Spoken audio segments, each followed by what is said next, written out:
Welcome to the Educating Marjorie channel. Today's lesson number 1 shall be on the Second Amendment to America's Constitution. And I understand that it's beloved by vast majority of the citizens in America. Okay, great.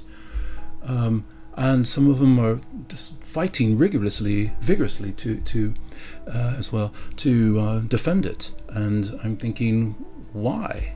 Why do we need to defend it? I thought the claims are that it's to defend people. Okay, but actually, this is not true. Okay, you'll see what I mean. So here's the actual amendment. Okay, it's somewhat of a complex sentence. It's one statement though. And it's not a list. You can't do this. And so it's not listing things that you can do. Okay? Unlike the First Amendment. The Second Amendment is clearly about something, and we'll get into it. And so as it reads, I'm fine with it. I think it's perfectly good. I support the Second Amendment. And again, it doesn't matter that people are still worried about it. They fear that someone's going to come along and change it. Okay? Again, I don't think it needs to be changed. Now, and they'll say you can't change the Constitution. What? I mean, it's the word amendment, okay? So let me explain here. Just a simple Google search will tell you that an amendment, checking with the Oxford Dictionary, it's a small change or improvement. That's it, okay? So do not panic. And yes, you are, well, if you do panic, too bleeding bad, because you can change the Constitution. It's called an amendment. Now, this is being used in the past, okay? You pass a new amendment, like in the case of the 21st Amendment, okay? It repealed, the 18th Amendment, which was to prohibit alcohol sales in America. So in 1933, that all ended when they passed this amendment. So if you claim to be a constitutionalist, then let's go into it, okay? So I have to ask you, have you actually read it? Okay? And we're going to do this now. Okay? In lesson number 1, we're going to slowly go through the complex sentence. Okay? If this is all you take from the Second Amendment, you are incorrect. This is partial context.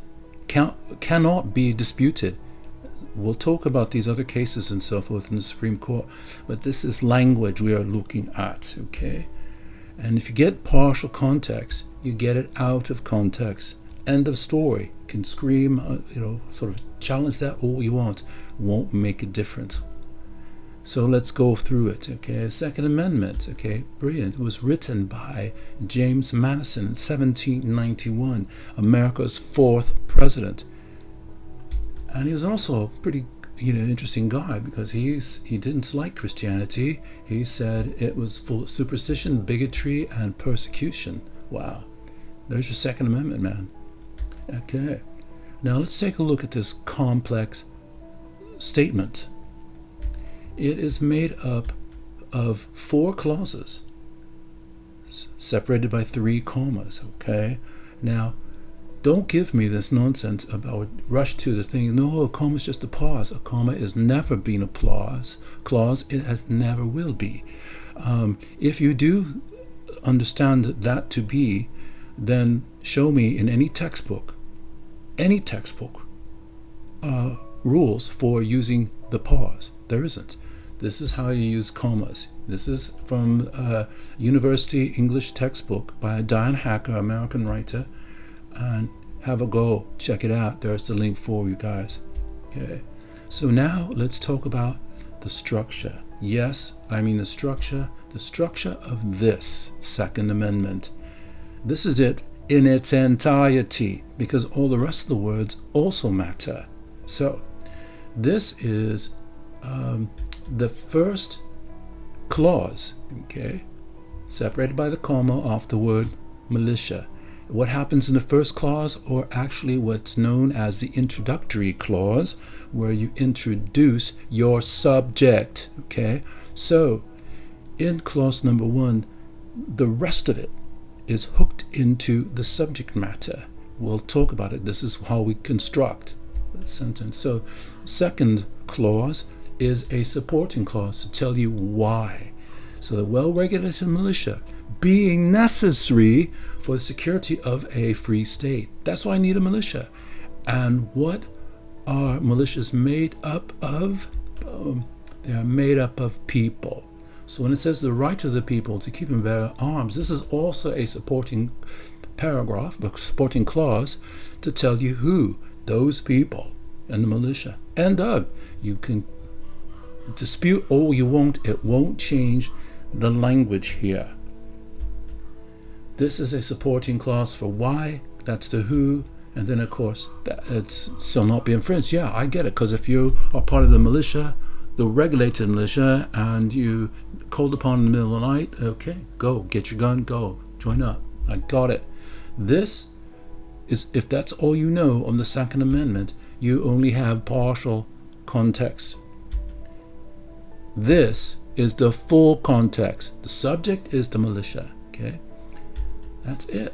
Now I might say, well, if that's what you mean, why didn't it say the people in the militia? Doesn't need to. Again, the subject, okay? And why, repeat words? It doesn't make any sense. It's supposed to be very concise. He does a very good job writing it, actually. And so this is the why, this is the who, the militia. So it doesn't need to be stated, because there it is, the who at the very top, the subject. So let's talk about this. What is a well-regulated militia? What is that? Well, we do some investigating, and sure enough, it refers to anything but a private citizen militia. So, Billy Bob and his mates somewhere in the street, they can't form their own militia. That wouldn't count. So what is a well-regulated militia? Easy find. Quick Google search will show you. A National Guard. Every state has one. I get it. That's good. National Guard needs to be called upon. And a quick Google search again will tell you that it is National Guard. So knee-jerk reaction, have a fit, whatever. Look at the language. Actually read. Let's work on that, okay? But let me give you an example, okay, which you wouldn't have any arguments with. This is a clause, okay? It says you're entitled to a free sandwich. That means everybody on its own, everybody gets a sandwich. Brilliant. But that's only partial context, you see.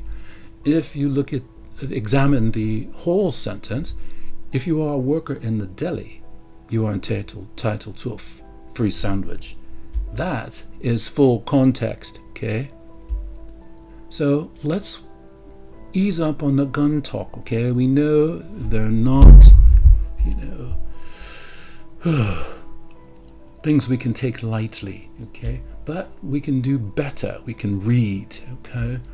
Read about democracy, things like that, okay? This is horrible. I'm sorry to say it, but this is horrible. It's nothing but destruction. That's it. I'm sorry. This is not something to boast with, okay? This is not a way to pander to people. This would be better imagery so that people would understand that you're learned, you're after evidence, science, and detail. That's it.